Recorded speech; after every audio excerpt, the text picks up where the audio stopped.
Hi, welcome to the gun room. Oh, it's all go again, isn't it? Eh? Nothing like the smell of another victory, is there? With me tonight, the Podcateers are Nick, codename Ben Affleck from the Arsenal Brothers podcast. Hi, How are you, Nick? Tom. Hey, he goes Great. Q there. We've got Lauren in sunny Barcelona, one in America, one in Barcelona. How Hi. are you? Great, thank you. And Paul on Merseyside. He's the right end of Merseyside. How are you, Paul? Well, for your results, very happy for my result, not so.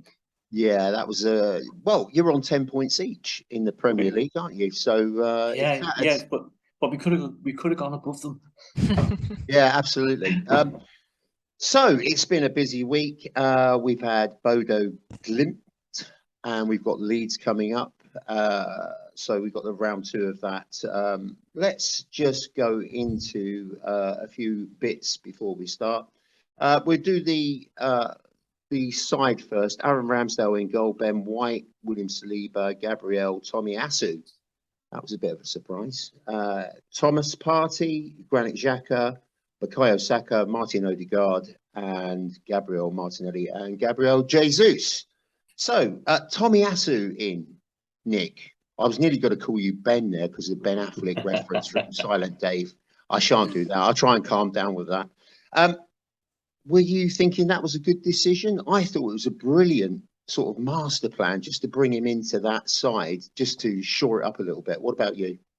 Yeah, I thought it was a master stroke. I just really love watching him defend, and I think he's one of the, if not the best defender in the league. I'll go out on a limb and say that. I mean, somebody his size, moving like he does, as good on the ball. Yeah, that might be a hot take, but he's incredible, and I've been itching to see him find a way back in the team. And I knew once he got his chance, I was just excited to see him do that. And when you really think about it, Arteta's done this before with Maitland-Niles at left back, a right-footed player to defend a left-footed player, the left-footed player cutting in, right-footed player going on their strong foot, coming in. So I thought it was really hard on Tierney because he played so good at the weekend, but I think this says a lot about Tomiyasu, and now we have a back line that's all comfortably over 6 foot, and we could bully them a little bit if we needed. So yeah, I was all for it.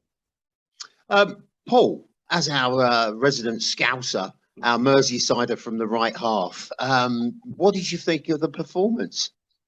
Yeah, I thought it was excellent. I mean, you go back to what Nick was saying there as well, and what you said at the start there. I thought Tommy Asu was absolutely superb, and I thought it made a refreshing change to see a fullback who can actually defend as opposed to the modern turn the wing backs, because him staying back cut out the threat from Salah entirely. And I've seen some stats today that apparently Salah only had one touch in Arsenal's box, which is kind of testament to what a sound defence job Tommy Asu did. Yeah, I mean, as we said before the podcast started, I thought the Arsenal performance was excellent from start to finish. I think we said in the pod last week that Arsenal tactics would probably be to hit Liverpool from the start. Didn't quite think they were going to hit them that quickly, but it was a superb start. And as you said from your reactions to the goal time, it just lifted the whole crowd and set the scene for moving on and getting the win. Now, I did think in the first half there were times when Liverpool were having a bit too much possession, were starting to dominate the game a little bit. They created a few chances, but breaking away and scored that goal just before half time, I think, brought the self-belief back to Arsenal. And I think, whether you know this now, it was the first time in 605 minutes that Arsenal scored against Liverpool. They haven't scored against Liverpool for 6 games. So it was some feat to score after 5 minutes in that match as well. Yeah, and it's the resilience, you pulled back twice. And I think, you probably know best me, previous Arsenal side, the heads might have gone down a bit here and think, oh God, we're going to lose it, but they held on. And whether it was a clear penalty or not, it doesn't matter. Liverpool have earned enough penalties through Salah's diving in the past, so they're in no position to object to what happens to them. So yeah, to hang on to 3-2 win. And Saka, his calmness, I think he waited 3 minutes from the penalty being given to taking it. Such calmness, such aplomb with which he took the penalty, and a thoroughly deserved victory. I was a bit like that, I must admit, when he stepped up for that penalty, especially with all the England history and all that sort of thing. Yeah. He's such a courageous lad. Lauren, who impressed you in the Arsenal side? We'll go through it in great detail with the penalties and the arguments and everything else. But who was standing out for you when we started kicking off? I mean, we mentioned Martinelli in the last pod and Saka, and they lived up to the billing, didn't they? 100%. And I think this was a game where, you know, when we play against, without being disrespectful, teams who aren't Liverpool. So, you know, we've faced Fulham, for example, and they were really, really good in defense in blocking threats from Martinelli and Saka. We came up against Liverpool, who are a bit more attacking, and it just showed just how good those two players are when they're given a bit of space. I mean, both of them were unplayable, and I thought Martinelli was going to be the key. I think he probably was. I think he got man of the match, well deserved. So I think, you know, credit where credit's due. He's probably the first name we have to mention. Goal in the first minute, he was exceptional. His pass for the second goal as well, fantastic.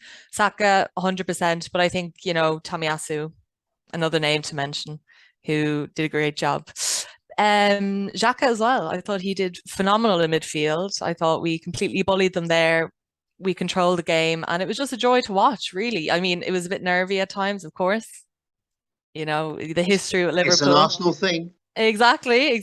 But no, it was thoroughly enjoyable, and it's kind of hard to single out certain people because I think, you know, it was such a great team performance. But if we have to, I would have to say, you know, Martinelli. Yeah, he was absolutely epic. He just seems to be improving by the game, getting stronger physically, mentally, and more aggressive. I mean, there were times out on that sort of left-hand side where he was reminding me of Thierry Henry, that vicious appetite to try and breeze past people. Nick, let's deal with that goal. Early goal, 11 minutes. Saka on the right to Odegaard. He's taken some stick on social media, which I cannot fathom. He puts a world-class defense splitting pass, inch perfect, into the path of Martinelli. When you've got someone like that, it's irresistible, isn't it? Because he knows there's going to be someone running now in this team ahead of him to feed. It was an amazing goal. What did you make of it? It was clinical, wasn't it? It was, and so early. It was. It reminded me of the United game at home last year, where Nuno Tavares scored, I think, in the 3rd minute, and just such an early goal and such a big game. Really, really gets the place rocking, and it was just such a free-flowing move, and it was a great finish because Alisson was coming out. I was, how is he going to get this around underneath him, whatever, and he found a way, and yeah, an incredible ball from Odegaard, just to be patient with it and had great weight on it. You know, I think the only reason he's taking stick is because he's not Mesut Ozil. I mean, he's not that prime creator, but he does. I mean, I thought really controlled the game well and has a maturity to his game, the tempo, puts in a shift defensively. Yeah, he's obviously a different player than Ozil, but I mean, it's games like this where I feel like he can really work his socks off. And, you know, credit to Bukayo Saka as well for his patience. I mean, you can just see the spacing, the timing. They're just waiting and play it at the exact right time, both of them, and just a great finish. And Rio Ferdinand on his podcast mentioned that he talked to Arteta in one of his first games. I mean, asked him, hey, tell me about this Martinelli guy. He's like, oh, I really like him. He's going to really be something. And compared to him to Luis Suarez. And I really thought about that today, and I can really see more of that in him. So we'll be interested to see him continue to develop, but man, what a player he was, and what a way to start that game. I mean, you look at Saka last year, took on the bulk of the goal scoring weight, and it was all him. And now to have Jesus and Martinelli has, I think, even gotten a different side of Saka coming out. I mean, I think Martinelli's enhanced by Tomiyasu behind him, giving him all the space. I mean, he's not bombing up like Tierney. He's staying in a different space. And I think that gives him a lot of room. And then Xhaka finding, giving him the defensive side as well. I think it's really freed Martinelli up. Not that he doesn't put a shift in, but that whole left side was really, really solid. Where were you celebrating this first goal? I was very close to the TV right here and had my daughter on my lap, and I had to set her down, and was was off running about the Did you house. sit her down, or did you kind of?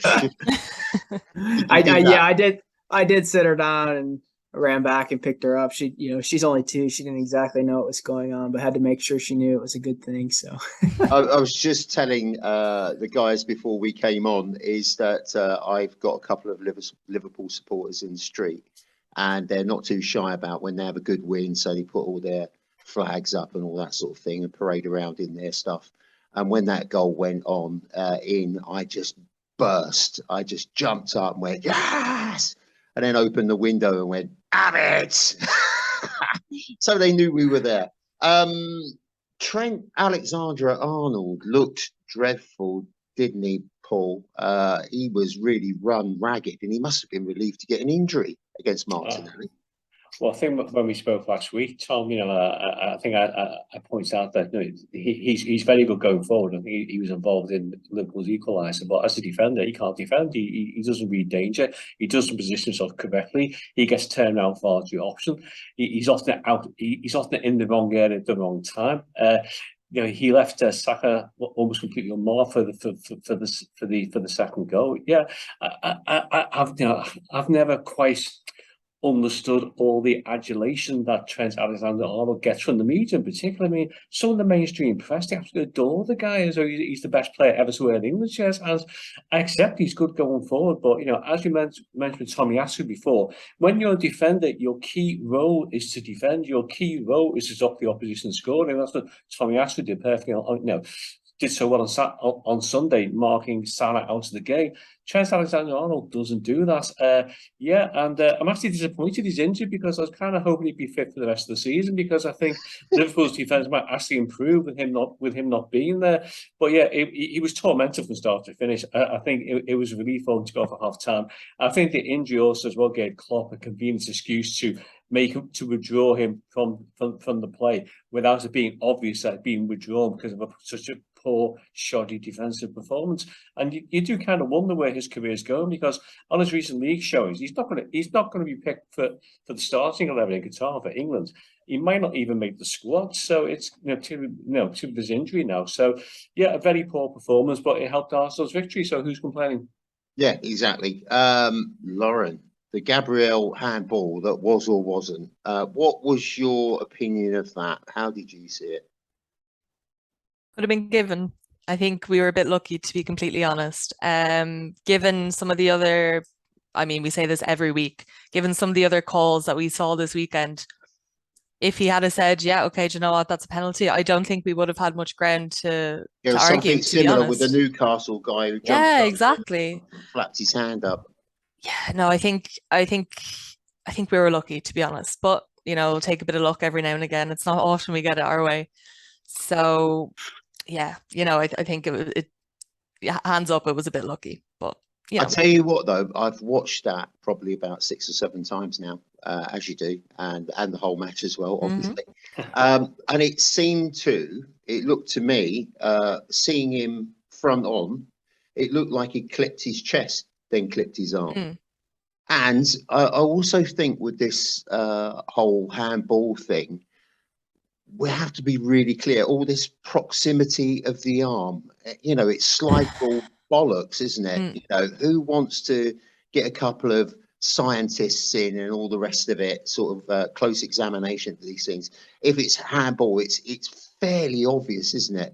I mean, that guy jumping up when he clips that ball, he had no idea where that ball was. He just, as you jump, you raise your arms, don't you? Exactly, yeah. So I think they need to exactly this whole how close the arms are. If it touches the arm, it's either handball or not. I think that's the only way they're going to do it, to get rid of this subjective. And look, it's not always going to be fair. Of course, it's not always going to be fair. There's going to be times that it doesn't, or it was an accident or it wasn't. But it's in the hands of the referee now to decide on how they see it and how they feel, which also isn't fair. So there needs to be a better solution going forward, I think, personally. Am I complaining? No, absolutely not. We got off the hook on that one. Fine. But I think, if it had been roles reversed, we would not have been happy. We would not have been happy. So it's a tough one. I think.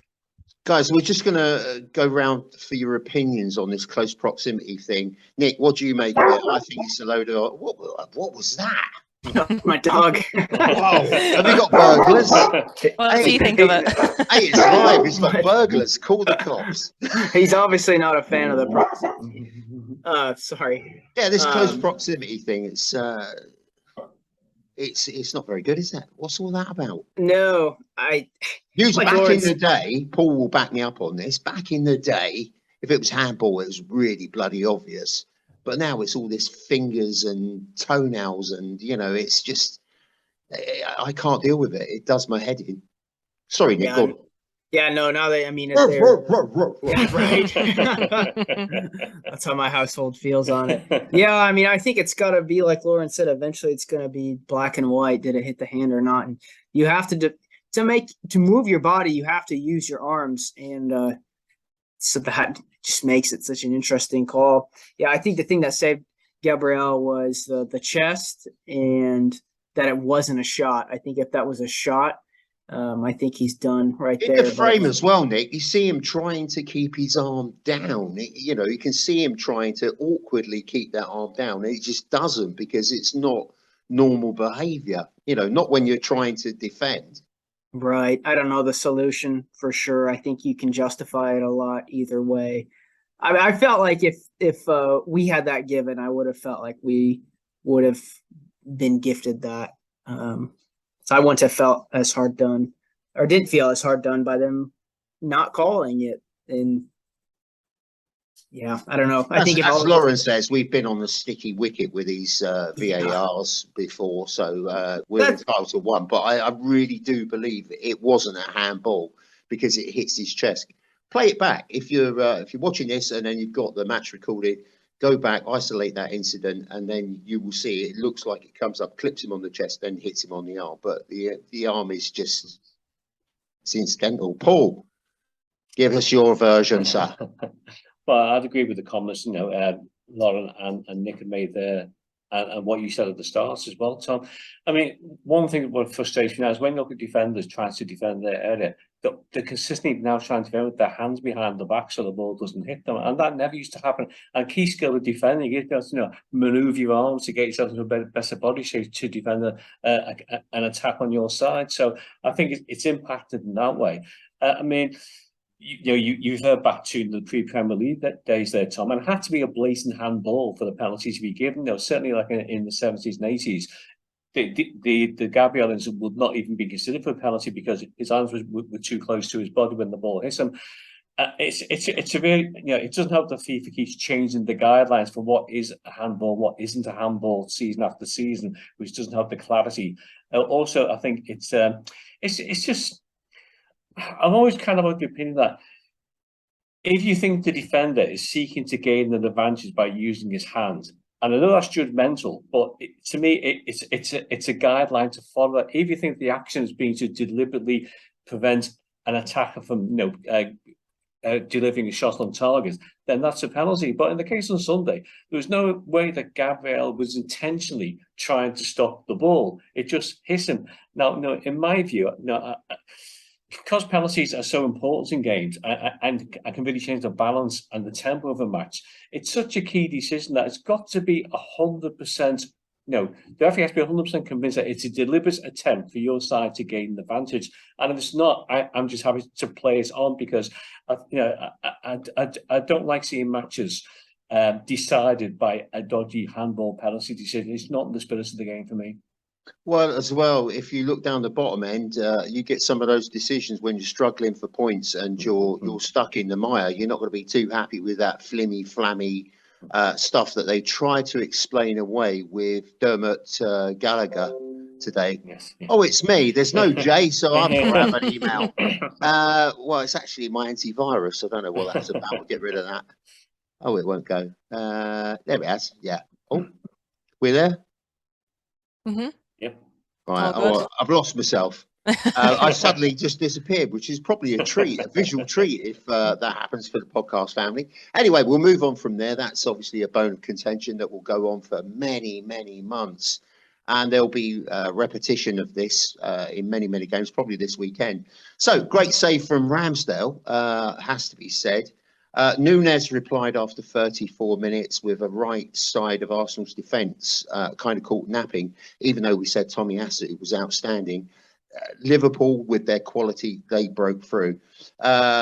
Gabriel did have a weaker game for me. But that's not to say that we should cast him aside or flog him off, like some are saying. Lauren, the Gabriel thing, you're entitled to a bad game. And let's say that he had a couple of incidents in this game that were a bit questionable. He's up against Liverpool. They're hardly a tosh side, are they? No, absolutely. They're hardly Yeovil. Sorry, Yeovil people. No, absolutely. And I think, I watched back the two Liverpool goals today just because I didn't really pay that much attention to them. Obviously, I was riding the high of the win. So, but I look back, and to be honest, like, even if Gabriel got a touch, I don't think there's much they could have done. Maybe it wouldn't have gone the way it went, but the two touches, the Diaz's pass to Núñez and Núñez's finish were really, really good. They were really top quality. It's hard to isolate that one incident and say, this is where it went wrong. It's a bit unfair, I think. It could have very, very easily been Núñez firing it over and we would have overlooked the whole incident and forgot about it completely. Yeah, Gabriel did have a bit of a weaker game, and I feel like we are saying this every so often, but he's playing right beside Saliba, who is arguably the defender of the season. Okay? He's got a lot to contend with there beside him. He has to look good.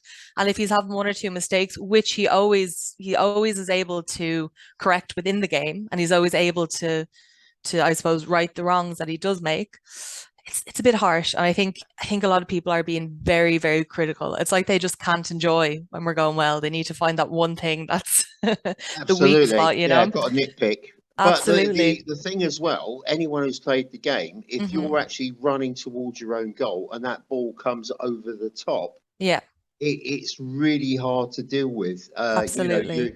You're looking to the skies, you're waiting for it to drop, you're seeing where it drops, what you can do with it, and the other guy's doing the same. But obviously, if he's a bit quicker, he's in there, and he was. It was, mind you, Nick, what was all that about? What was it's the most unusual, shittest celebration I've ever seen? What the hell?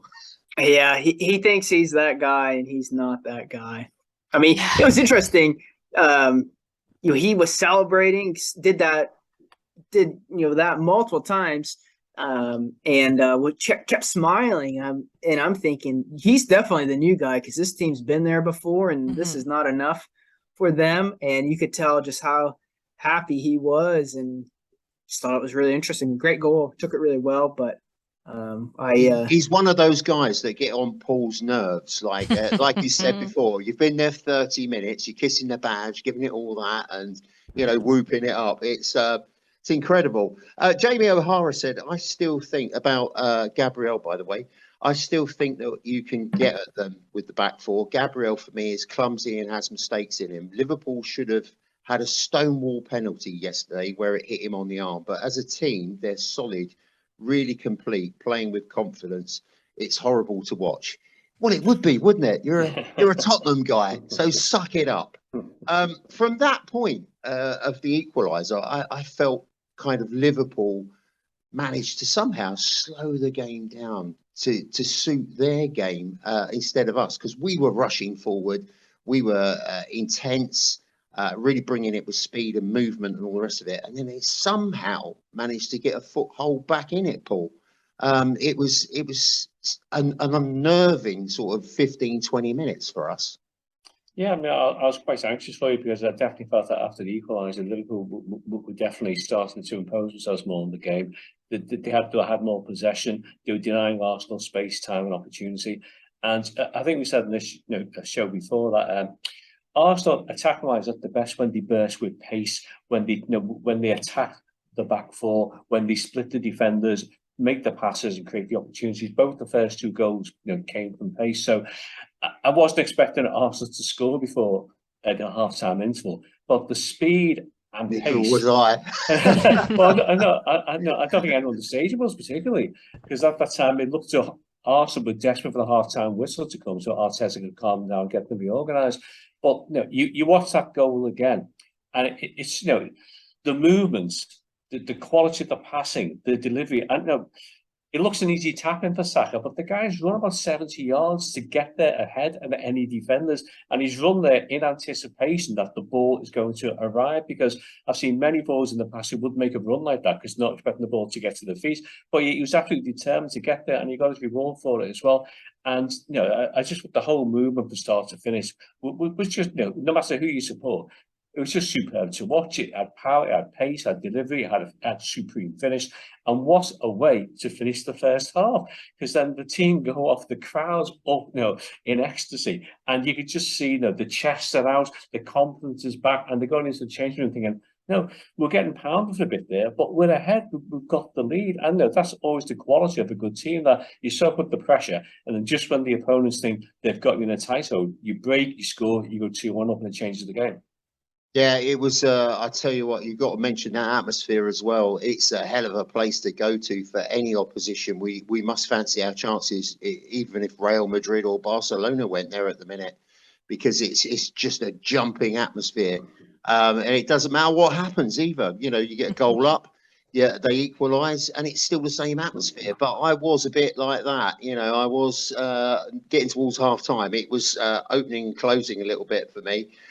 Nick, talk us through that Martinelli run. I mean, the goal was brilliant. The first goal was brilliant, but when he took that ball on and did that run down that left-hand side, that was something else. And then he stops in the box, looks up, picks the pass. Incredible. Yeah, the speed at which he stopped at was quite unbelievable. He was going at such great pace. I'll even back up even further to Jesus evading pressure to release Martinelli. We saw that great assist he had against Bodo Glint going down the touchline, and this was a lot different part of the field, but very similar footwork from him just to start that. And then we're going 3v3, and Big Gabriel is trying to atone for his mistake, and his run was crucial. And Martinelli stopping on a dime and just sending Trent and Henderson continuing to go and played a great ball. And Gabriel's dummy, who knew he had that in him? I mean, he's Brazilian, so I guess it's in the blood. And yeah, like Paul said, I mean, Saka made a huge run and needs to keep gambling like that to get those easier. Looks easy, but he barely got there. I mean, watching it again, he really had to stretch, and he barely got anything on it. And what an incredible goal at such a crucial time. And we were riding the wave a little bit, and to get to that point up at that, just a great goal. Just both goals are just such goals that the stadium can get so excited about, and really shows you just the attacking threat that we have, even maybe when we're up against it a little bit. In that point, there were 4 white shirts in the box and another 3 getting into the box when that ball went in. Let's go to Lauren. Lauren, England are playing Czech Republic tonight. Have you got one eyeball on it? Are you? I do indeed. I feel a bit like the Sky Sports setup here. I have about 4 different screens open. So it's 0-0 in that game. England, Czech Republic, Ireland are playing Scotland in the World Cup qualifier. 0-0 there as well. I watched the first half just before starting this, and Ireland scored from a throw-in, directly from a throw-in. Wasn't allowed because apparently it has to go off a scoreable part of the body. Never knew that. Apart from that, nothing really much else happening in the women's today. Yeah, we have a bit of a break. Kind of been enjoying it, to be honest. There's a lot of football coming up. I'm trying to get my bearings, Well, keep an eye on that game for us. Absolutely, and if anything develops, just go, of course. Then we just go, something's happened. Absolutely. I think one thing actually worth mentioning is Spain bet the US today 2-0. Oh. Yeah. So especially given everything that's gone on with the Spanish national team. Is that allowed? Yeah. Is that legal? Apparently, two losses in a row. It's done by the Spanish. Yeah. Unbelievable. Absolutely. Right, let's get back to the Liverpool game temporarily. Firmino comes on, and it's typical, isn't it, Firmino? He's just one of those players that likes a bit of the old Arsenal. 53 minutes. Ramsdale, for me, a little bit flat A little bit late going down, but it was what could you do about that? I mean, that ball went through and he was on it like a car bonnet, and all of a sudden you just knew it was going to go in, didn't you, Paul? Yeah, I mean, I think from an Arsenal point of view, it was quite poor defensive. Where I think one pass takes about 4 to 5 defenders out of the game. Very shoddy. Yeah, Firmino is in on goal, and yeah, I can accept the point about maybe Ramsdale could have narrowed the angle a bit more, maybe could have got a stronger hand to it. But I'm being picky, but yeah, but these are the standards you set down when you're top of the table. You're looking at every little detail thing. Well, how can we improve? Because you know, eventually, if you keep making mistakes like that, it's going to cost you. And yeah, I mean, at that stage of the game, I think because Arsenal had the bounce of going 2-0 before half time, so you hope to maintain that in the second half. So I just thought, defensively, it was quite a poor goal to give away. A couple of people switched off. The ball goes through about 4 players, and before you know it, it's 2-2. It's in the back of the net, and you're having to pick yourselves up again. But I'm sure in training that'll be looked at. I'm sure in the drills they'll be working on ways of improving the defending in situations like that, because I think Arsenal are outscoring their opponents in most games at the moment, but conceding 2 goals at home, it's defensive solidity is just a bigger part of the game if you're going to stay top of the table at scoring goals. Absolutely. Aaron Ramsdale will know that he sort of messed up there, and there's no one more critical about Aaron Ramsdale than Aaron Ramsdale. If you haven't seen it, I'm just looking for the connect here. The Joe Cole cast episode 6 on YouTube. It's got Aaron Ramsdale. It's a great insight into that lad's mentality, and you can see why Arteta thought he was worth the gamble, because at the time there was a big uproar. Anyway, back to the Liverpool game. Like we mean it all. Jesus penalty for a kick in the calf, but it wasn't. It was the foot, apparently. Thiago went in a bit messily. What did you make of that, Nick? I've got to be honest, I didn't think it was. I was hopeful that it was called, and the next scene was Oliver pointing to the spot. So that's and because I knew that he called it, there's no way they were going to overturn it, because as they get to that point, there's contact, and if he goes over to the monitor, he can't deny the contact. And yeah, I mean, it was soft, but I mean, we haven't had the rub of the green much over the last couple of years. I mean, I've talked at length just how I feel like we have not had things go our way in moments like this, and I'll take it for sure. I mean, once he called it, I knew there was no turning back, and was just interested to see who was going to take it, and was hoping it was Saka, and thankfully it was. I think he's that sort of referee as well, with his reputation. No one's going to really argue with him. He's by far and away the best referee in the league. Yeah, I mean, Jesus, he beat him to the ball, and I know it wasn't much contact, but credit to Jesus making the most out of the contact. We'll take that call for sure. Lauren, here's my point, right? He's got his back to the goal. He's almost stretching out sideways to get that ball to try and pull it down. He's not in a position to actually. He's at full stretch. He's not in a position to actually turn around and do anything with it. And the ball was further away from him than it was towards him. And then he gets clipped. As I say, I love it. We took it. Thanks very much. Cheers. Tenner in the post. But it didn't look like a bang-on penalty, did it? No. Again, I think, and I don't want to be too, critical, but I think we got very, very lucky this game. Take it. Like, I'm not giving out. We'll take it. Like Nick said, we're never in this position where we're kind of going, oof, that was a close one. It went our way. It was lucky. It was definitely lucky. But I think, it's only a penalty. It's in front of a big crowd. As you mentioned earlier, there was a 3-minute wait. They call it a home penalty, don't they? Yeah. There was 3-minute wait while there was all that confusion as well. Saka had a lot to do. Saka had an awful lot to do stepping up to take that penalty. Obviously, we know what happened in the Euros final. I think he scored all his penalties since then, but still, that's a massive weight on a, what is he, 21, 22, on a young lad's shoulder. And he did it. And I think, credit where credit's due. That was a very mature performance from him in a massive game. But was it a penalty? I'd be leaning more towards we got lucky again in this situation. Yeah, you agree with that, Paul, as well, before we move on?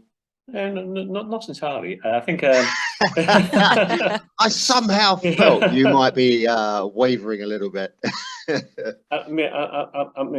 I'm just amazed that a referee actually had the nerve to give a penalty against Liverpool, because according to Premier League, so that's not allowed often these days, is it? And but my mind just reflected back to the derby at Anfield last season when Anthony Gordon was blatantly brought down by a Liverpool defender, and absolutely nothing was given. So the number of penalties Liverpool haven't conceded have been blatant.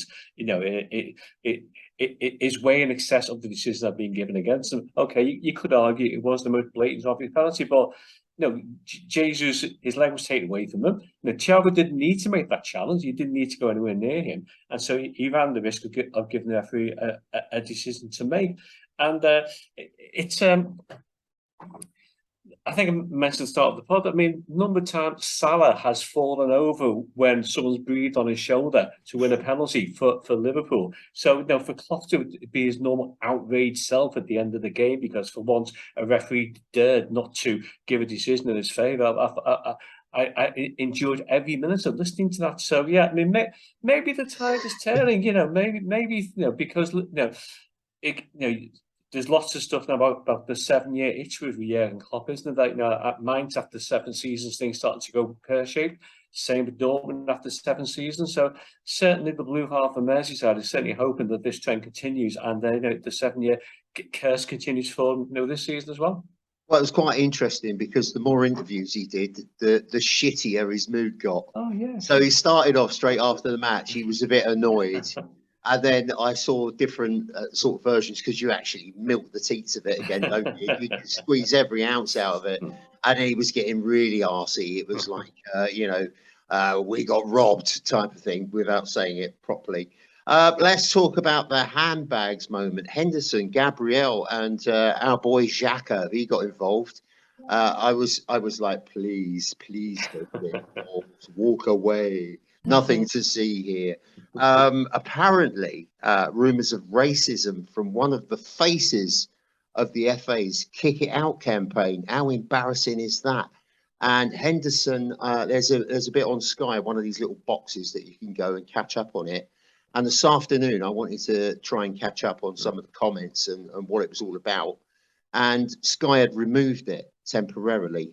I don't know whether that was because the Premier League said, listen, this is prejudicing an investigation that we're doing. But it was very interesting.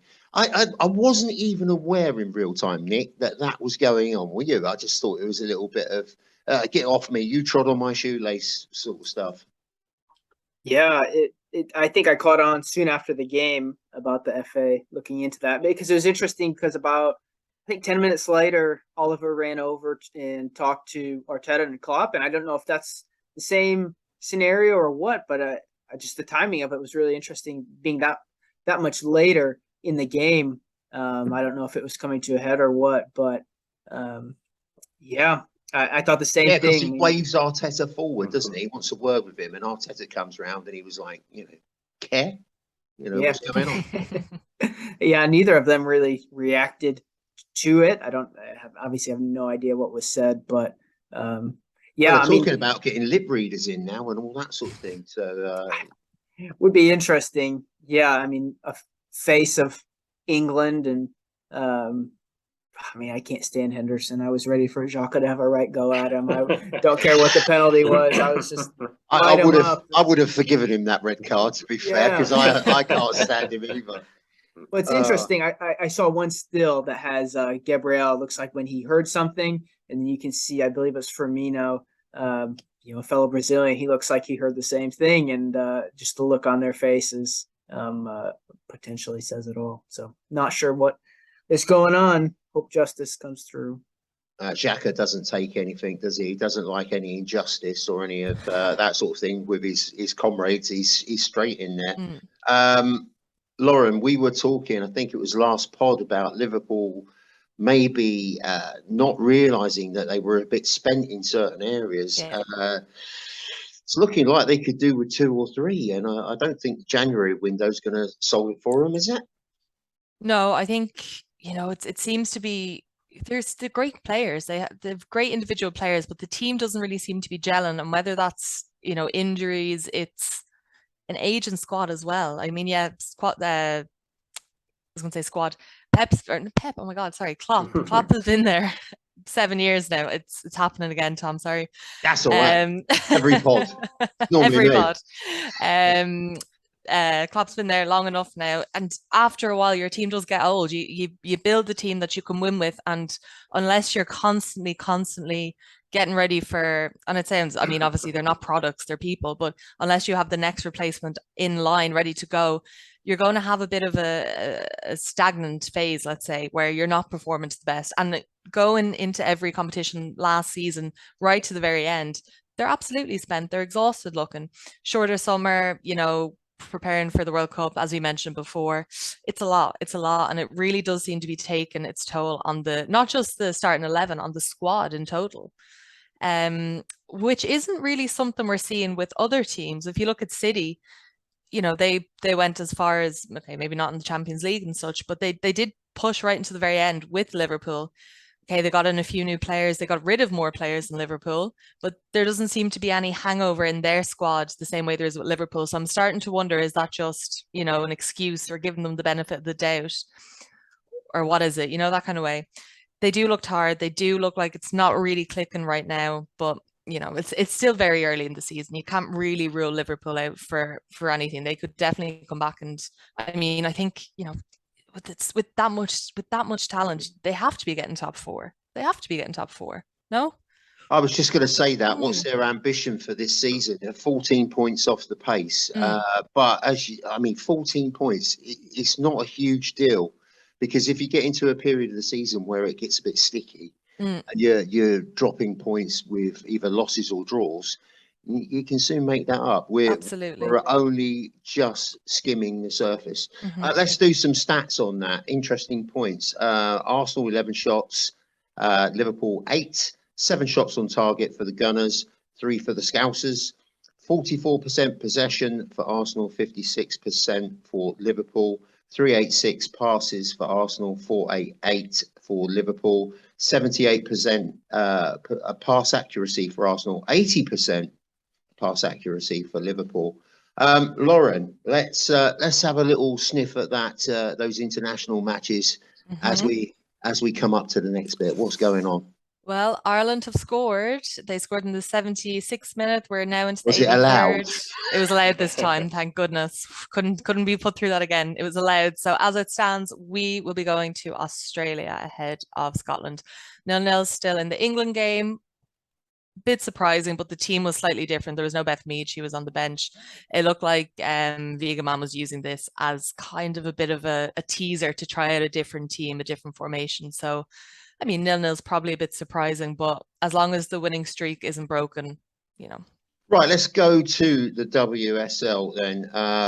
England versus the USA. That's me again. What's going on with this antivirus?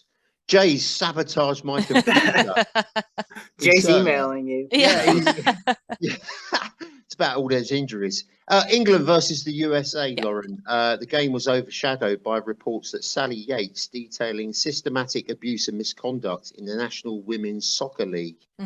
Players of both teams held a banner saying "Protect the players" and wore teal armbands. It's not a good thing, is it? Were you aware of that? Here we go again. Carry on. Ignore me. I'm just going to strangle a couple of cables. I saw it come out, but to be honest, I didn't look into it prior to the match. It was when the match came, when I saw the armbands, I was thinking, what's that for? The banner. And then I realized what it was. Basically, to summarize very, very briefly, I found the best summary I found was from the Washington Post. It said, US soccer failed women's players report finds as new abuse claims emerge. So basically, Sally Q Yates is actually a legal figure. She's a former attorney, and she did some research and she found that some of the game's top coaches were subject of numerous allegations of sexual misconduct, vicious coaching tactics, relentless degrading tirades, manipulation, absolutely, and they just retaliated against those who attempted to come forward. Now, it's obviously it's horrendous, it's awful, you don't want to hear it, but there's 2 points that I'd like to bring up towards this. One being that it's similar to the Spanish national team, which we spoke about recently. The women coming out saying, look, we're really unhappy in the situation we're in under this coach. He's being manipulative. He's not putting our mental health at the forefront. So it's very similar to that. The difference here is this is coming from a legal body, a legal investigation into it. So clearly, you know, I wouldn't, and I'm sure many people wouldn't, but the Spanish coach, for example, he was very quick to brush off the allegations made against him from the players, where this is a third party who has enough evidence to bring this forward and say, this is the situation. The main point of interest is that the increase in interest in women's football has allowed these players to come out and allowed these reports to be seen and be heard. And it's given a lot of women who may have been in this situation before the confidence, because they know that they're actually being listened to now, if that makes sense. Yeah. So, you know, obviously it's a bit pulling on the heartstrings, but that's the importance of pushing the women's game and to make sure that they feel respected. And as players, you know, if a men's player came out and said, you know, I guess, Lauren, when it was Yeah. Lower profile, Absolutely. it was easy to sweep aside. Now you've got, Exactly. you know, drawing in crowds of 77,000 and all that Mhm. malarkey. You've got to highlight it and deal with it. 100%. And there's the interest there. It's not falling on deaf ears. And yeah, that's exactly the point I wanted to make. There's people actually want to know and they want to see what's going on. And the players have that safe space now to come out and say, look, this is actually what's happening. It shouldn't be like this. It shouldn't be like this. And they're being heard. So yeah, it's awful, but it's great to see that it's being dealt with and that it's being addressed as opposed to being swept under and ignored. So yeah. Right, so going back to the match, the outcome was 2-1 to England. It was European champions versus world champions. It was always going to be tight. Mm-hmm. England managed a rare win. What did you make of the performance? It was a fairly nip and tuck kind of match, wasn't it? And we'll get to the goal in a minute, but yeah, what did you make of it? Yeah, I thought it was really good. England looks slightly different to how we've seen them before, especially with Leah Williamson missing. She picked up an injury before the international break. She was seen at the match with crutches, which isn't a great sign considering our other centre back, Rafaela, is also out injured with a foot fracture. Not really what you want to see coming in as an Arsenal fan, of course, coming into a run of very difficult games, game after game, similar to the men's. It's Europe and then league on the weekend. Not great. But in saying that, I thought England looked very, very, very good. Their front three, it was Hemp of City, Kelly also of City, and Beth Mead, of course. Very fluid now that White has retired, Ellen White. She was always a focal point. The Harry Kane role, if you will. She was the one up top. Now it's a bit more fluid, and I know I have to say it. Sorry, make the connection. You know, it's a bit more fluid. It's a bit more fluid. Mead was cutting in a lot, and yeah, it was really enjoyable to watch. I think it was a good game overall. I enjoyed it as a neutral, seeing really, really good quality football being played. That Lauren Hemp goal, I'll just give that a mention because I had to watch it again today just to appreciate it fully.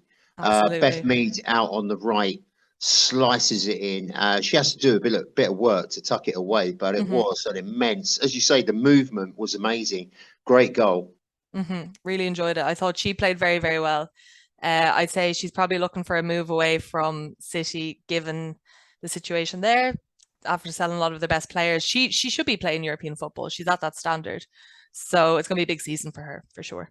The US were denied a couple of things, weren't they? A couple of goals. One was ruled offside, wasn't it? I don't know what the other one was now. I've forgotten. We're not perfect here. What did you expect? There's so much football. I just can't keep up. Yeah, the offside rule, that was horrendous. That was very, very harsh. I mean, it seems like we're talking about this every week, guys, but VAR again, they went back and the player was slightly offside in the lead up.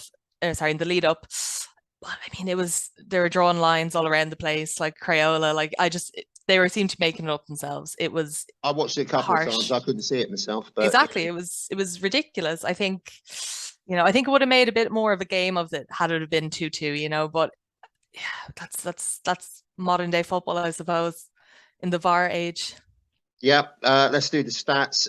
11 shots for England, 10 for the US, 4 shots on target for England, 2 for the US, 69% possession, for us, 31% for them, 618 passes for us, 264 for them, 86% pass accuracy for us, 70% for them. And it just tells the whole story. It's really, really tight. Beth Mead has been voted 2021-22 England Player of the Year. Well deserved, isn't it? Up against quite a fierce sort of selection. Leah Williamson, Kiera Walsh. Yeah, I think, you know, after the summer that all these girls had, I think any of them would have been, you know, rightful winners or deserving winners. But you have to give it to Beth Mead. I mean, what she did in English shirt this summer was exceptional.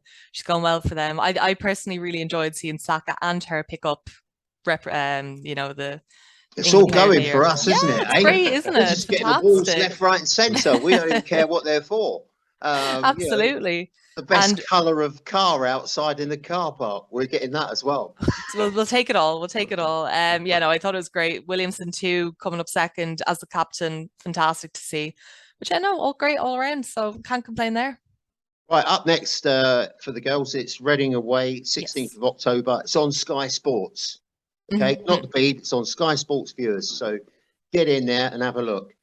Must also mention the future of women's football with Alex Scott on the BBC. If you haven't seen it, check it out. It is something else. They're outside the new camp, and the sort of expansion of the game is absolutely crystal clear. Right then, Bodo Glint. I'm having trouble saying that. Ben Affleck was the nickname that Dave gave to Nick, and he said that Bodo Glint sounded like someone off Star Wars. So I thought that was quite a good one. Paul, a draw will do us, won't it? You know, it's in the middle of nowhere, Frosty Pants City. Yeah, I mean, it's a good chance to experiment. You know, a lot of mention there about, you know, a sort of Wiegman experiment with the England team in tonight's international. I think it's a good chance for Arteta to look at a few different possibilities, because I think no matter what team Arsenal put out, at the very least they're going to get a draw no matter what team they put out. So I think it's a good opportunity to see, I think Nketiah had a good chance to definitely give him a full 90 minutes to see how he shapes up, maybe a chance of being turning back in and left back again. So yeah, I would just view it as a free hit really, because no matter, there's no way they're going to lose that game. So experiment a little bit, to try a few different things out, and then, given you got a tough game on Sunday against Leeds, you'd be very wary about putting your strongest team against Bodo Glint. So yeah, I would just use it as an opportunity to see the game through. I don't see why Arsenal can't win that match, but if it's a draw, so be it. Yeah. Did you actually catch because we podcast family, I do apologise. We didn't get a chance to comment on the first game, so we're going to do that now for you. Wrap that up. Did you see the first game, Paul? No, I didn't. No. Oh, bloody hell. that link's failed. Lauren, what's happening your end? see if another link fails. No, England finished up here 0-0. Fine, whatever. Friendly, unbeaten streak continues. We're into the 93rd minute here in the Ireland-Scotland game. Still 1-0, so 3 more minutes to hold out, and we might be joining you in Australia. But I did watch the Bodo Glint game last week, and it was... the first 20 minutes were good, I think. I remember texting. We still love you, Paul. Thank you. I'm feeling it. I remember texting my friend and I was just going, like, we're really good. We're really good. And I don't know why I had any doubts. It was Bodo Glint, but sure, look, I thought it was a good game. I thought, it was perfect for Europa League. I was surprised to see. I'm trying to think who it was now. It was it Xhaka and Martinelli who played the full game? Or they started anyway, they played a lot of it, which I was quite surprised to see, given the magnitude of the... Don't ask me technical questions. I can't remember this morning. I know, it's so far away. I can't remember now. But given the, I suppose, bookends of the matches we had either weekend, Spurs and Liverpool, I was surprised to see them both start. But, given their performances on the weekend, it didn't seem to affect them at all. So, it gave us a nice cushion going into this week. Going into this week, the away game. But you'd be expecting a win again, I think. Well, there's some real highlights. Myself and Nick were gloating about it on his podcast, and we were walking through it. There were some highlights. The Kieran Tierney, 23rd minute, Kieran Tierney thunders off the post, and Eddie Nketiah rifles it in. Exquisite sort of skill for a striker. I know he's a striker, obviously, but he's still got to take that. It's coming at 90 miles an hour, Nick. Yeah, he has a way of finding the ball in the box. I mean, eventually if it happens so much, you have to recognize, okay, yeah, somebody's doing something right, and had to react well to that. And he just has a knack of scoring from that range, and that's his game, and he's expanded upon it and become more dimensional. So yeah, well taken goal. Let's talk about Vieira, phase 2 Vieira. We got the song polished and re-lyricked. We don't waste anything at Arsenal. Nick, what was your opinion about Mr. Vieira? We'll come to you in a minute, Lauren. Paul, we're not coming to you. I'm going to get a coffee. I'll be back in 5 minutes. Yeah, I really like him, and I was interested to see Odegaard come in the second half and think, is there a way they can both play? It develop, but he is just so. He adds something I don't think anybody on this team has, just a fully creative presence in the midfield, whereas Odegaard's more of a complete player. Xhaka is kind of box to box, and Partey being the deep liar. Now we have somebody who really has a knack for goal. He had that shot quite early in the game. I thought he should have scored it, but again, getting in that position. I think he had 4 shots total on the game, including his goal towards the end, and he has a goal-hungry bone in him, and that is definitely really shining out in his limited participation this season already. Lauren, there was no better example of the combination of Jesus and Vieira in the 84th minute. Jesus, he's got magic feet, hasn't he? That was exceptional, wasn't it? It's like his hip bones and his legs don't know they're connected. They just sort of flop about, and he manages to take the ball. There was a lovely interchange between feet before he delivered that peach pass into Vieira. Mm-hmm. What are you making of Vieira? Love him. I really want to see more of him, especially in the Premier League. I mean, God, it was a B team, wasn't it? Was it Bournemouth? Was it Brentford? Can't remember who it was. One of the B teams. Don't start that lark again. Whoever he scored against. I haven't got the energy. I saw actually, it was on Friday night. It's Brighton and Brentford or Brighton and Bournemouth, whoever it is. I just got so confused. I thought, no, I'm not watching that one. But yeah, no, I want to see more of him. I really want to see more of him in the Premier League. I think he's exceptional. As Nick said, he's adding so much. You know, it's another dimension, and I think given the way Arsenal play, we are a bit predictable, and we've seen that in games. People can cut off Martinelli, people can cut off Saka, and we struggle to create those chances in some games. So to have another, I suppose, outlet, another creative person in the middle there, it opens up a world of opportunities, and I'm excited. His finish was exceptional. Obviously, I think Jesus got all the credit for that goal, rightly so. I can't remember seeing an Arsenal player dribble like that in a long time. You know, it was exciting. It was really, really good. But Martinelli, doing it again.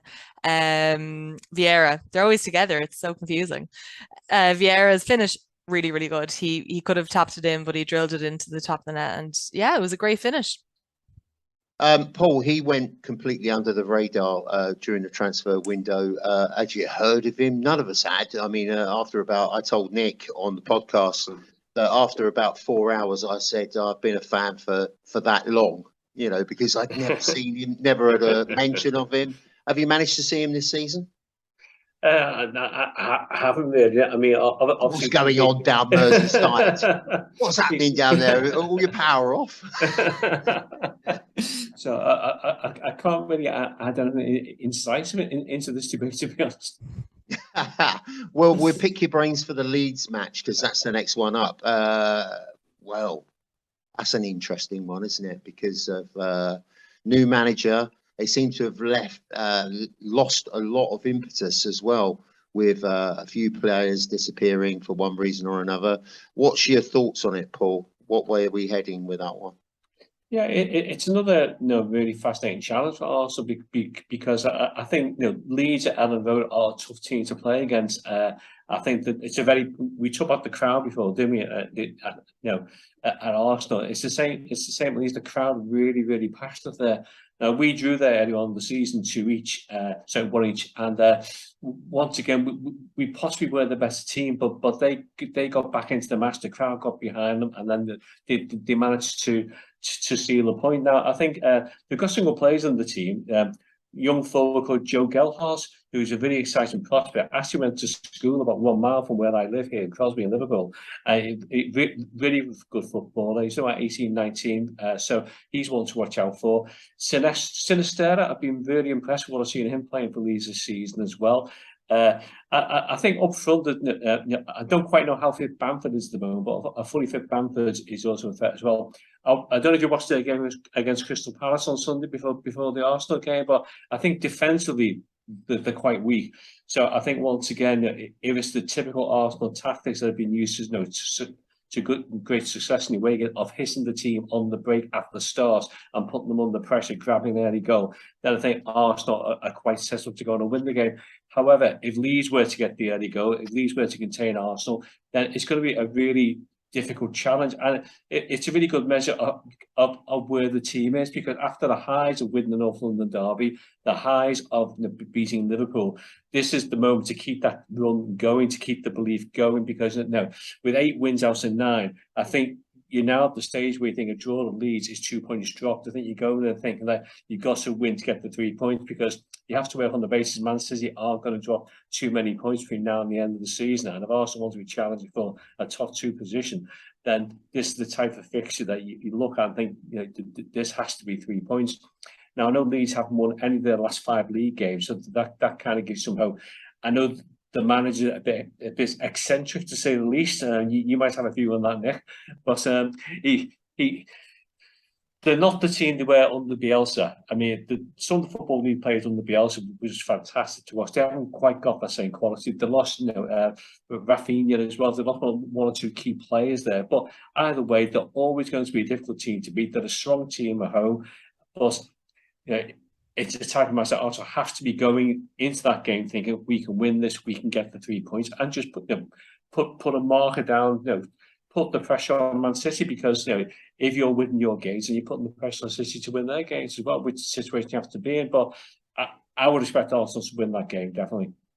Yeah, Jesse Marsch has come into a difficult situation, hasn't he, Nick? I mean, it's kind of typical of some of these clubs. They come up, they establish themselves, things are going well. And as Paul said, the football was exceptional. If I wasn't watching Arsenal, I was half tempted to watch Leeds, because it was an exciting sort of roller coaster, 4-3 win, 5-2 loss. He's had his work cut out there to get anywhere. And where are they sitting? 14th. I've got a screen. Hey, we're going up in the world. I've got a screen. What do you make of it all, Nick? Yeah, I think the transition from Bielsa to Marsch, I mean, that's just such a distinct style, taking years and years and years to ingrain, which he had, and to get these players to do different things, I think is really hard. And I think it will take a long time. I think he had players specific to his system. I mean, just like what we saw with Emery transitioning to Arteta, I mean, he wanted a specific type of player. So, I think losing Stuart Dallas was a big loss. I mean, he was kind of their Swiss Army knife, broken leg. I think that was towards the end of last season. It was, yeah, big loss for them. I've really liked him as a player. I think Brendan Aronson, our fellow American, has done really well there. But I think I think he's perfect for them and their fans. But I think he's kind of a mid-table Premier League player, which is a good spot for them. I can't see them. I don't know what it's going to take for them to get over the hump. I mean, they were in that huge relegation battle last year, which I couldn't believe how fast that came after they really looked like they were going to establish themselves back in the league. So, yeah, Marsch has a job on his hand. I mean, he's had really bad luck with injuries. You look at Bamford and then Rodrigo. It's like, okay, who's going to score a goal for us? And, I mean, you can go down the line. It's just been a lot of guys. A lot of important guys out. Selling Calvin Phillips was a big loss. Your fulcrum in the midfield. Were you surprised they didn't actually shore up the thing in the summer, Nick? They didn't spend a few quid because they got a few quid, haven't they? Yeah, they got Aronson, they got Sinistera, they got the left back, the Scandinavian. I can't think of All right, they anyone bought else. more than I thought, but you know, they weren't marquee signings, were they? Right. They were under the radar. I mean, if I'm rebuilding a team, I'm going center back and then midfield, and they just kind of bought around that and expecting it to get better. So, yeah, he's got a job on his hands for sure. Lauren, before we ask you for another, is it all done yet? Are we all done? Are we all clear? Right. All okay. done. Right. Okay. We'll be joining you in Australia next summer. Fantastic. Get your shrimps on the barbie, get ready, and your hats with corks on, all that malarkey. Lauren, what's your feelings about this game coming up? Give us a prediction as well, because I know you like those. Okay. Thank you for picking me first for predictions, by the way. I think mine have been so wildly off because I'm always third or fourth to swim pick. it around a little bit. No, I'm feeling confident. I'm feeling very confident. I think, you know, we are coming into that run of very hectic games now, and you know, tiredness might start to creep in. But given the momentum, I think this should be a game we're winning. If we're really serious about contending, it should be a game we're winning. We've won these sorts of games already this season. There's no reason not to believe that we can go on and win this. I'm confident in a win. Yeah, let's go 2-0. 2-0. Yeah. Paul? Yeah, I'll go for Arsenal to win 2-1. 2-1. Nick? I was also going to go 2-0, and I'm going to stick with that. We seem to defend better on the road. We seem to leak a lot of goals at home, so hopefully that continues. Like Lauren said, if we want to prove anything, if we want to back our Tottenham and Liverpool results, we have to do that with a result away at Leeds. Right, I'm gonna go to my Mystic Egg box because I've called it twice. North London Derby 3-1, and obviously the Liverpool game, and I'm going to go for 3-0. I think we're just going to turn the screws. I don't think they can cope with the Sakas and the Martinellis and all that malarkey. Right, one more thing before we go. Aubameyang has come out recently. Mr. Aubameyang, oh dear, he can't even shut up, can he? To manage big characters, he said, or big players, Mikel Arteta, he can't deal with it. Aubameyang told A Jewelers, whatever that is, he needs some young players. They don't say anything, they listen. I mean, it's just that type of comment, isn't it? That a flash player of, you know, let's be honest here, Aubameyang was earning money for old rope. He wasn't doing his stuff. Very predictable, out on the left, cutting in diagonally. This is all just sour grapes, isn't it, Paul? Yeah, it just makes him look bitter, doesn't it? You know, there's no need for him to make a comment. You know, well, why can't you just accept that Arsenal are actually doing better without him than what they were with him? And I think he's finally starting to understand that. You know, that Arsenal does not revolve around him. You know, the club has prospered since he's left. You know, and you know, as an outsider looking in, that clip in All or Nothing when he turns up for training in his gold car and dressed in gold, you're just thinking, no, sorry, mate, that's on a par with Dele Alli turning up at Everton, the Rolls Royce. A lot of good it did him as well. Yeah, exactly. It's just totally unacceptable. And you know, as a manager like Arteta, a young manager, why wouldn't you want to bring in younger players who you can encourage, who you know are going to listen to? You don't want to have to be sourcing out the dressing room. You don't want bad influences in the dressing room. You know, you read all stuff about the All Blacks, about how they pick players, not necessarily the best players, but the players who are the best ones to fit in with the ethos of the club, with the camaraderie of the side. I think that's what Arteta's done really well, because you can see the side of fighting for each other this season. And for me, as I started looking at, I've not seen an Arsenal team like that since the George Graham days, a team who's prepared to fight and battle to get results. So I think, you know, from an Arsenal perspective, Aubameyang, who cares? Isn't it interesting that Mesut Ozil made a comment, and there's obviously all that backlog of stuff about Mesut, and he just put love for my boy Bukayo Saka, rocking the Premier League. Yar Gunners, yar. He didn't have anything bad to say, just got on with it, and it's one of those things that I kind of respect him for that. It was a bit of a nuisance towards the end, but I still remember that goal against Ludogorets, and that will forever elevate him up to some sort of status. Any other business before we go, and you go and get Horlicks or whatever? No. Yeah, I'll make an effort to watch the Bodo Glint game on Thursday. Don't make too much of an effort. Yeah, You won't miss that much. Don't go mad, Paul. Yeah, Steady yeah. on. Yeah, You're I'm probably not off fly- watching Fleetwood Mac or something, aren't you? I'm not flying over there, you know. Oh, shame on you, sir.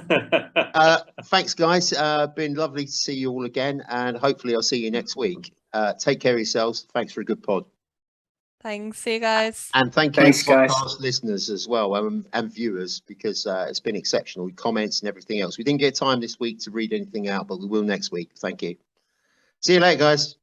Thanks, Tom. Thanks, Lauren. Thanks, Nick. guys. Enjoyed it. Thank you.